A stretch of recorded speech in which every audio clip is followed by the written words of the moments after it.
BCA second sem batch 1, and today I am here to present a presentation on topic single level function in C. So first of all, let's understand what is function in C. So in C, we can divide large program into basic building block called function, and a function contains set of programming statements enclosed by curly braces, and a function can be called multiple times to provide usability and modulability to the C program. We can also say that a collection of functions creates a program. Functions are generally categorized into two categories, single level function and multi-level function. So now let's understand what is single level function.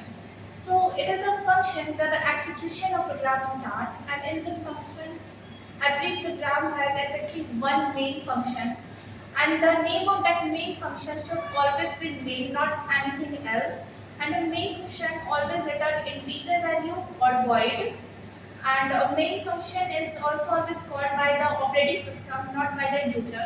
So now let's understand the example of main function.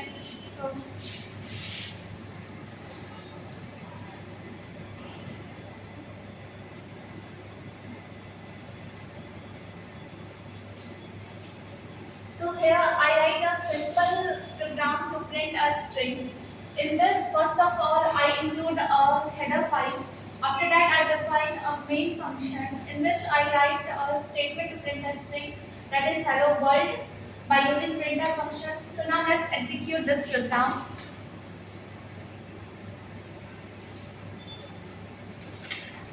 So here I got our result hello world. So that's all from my side. Thank you.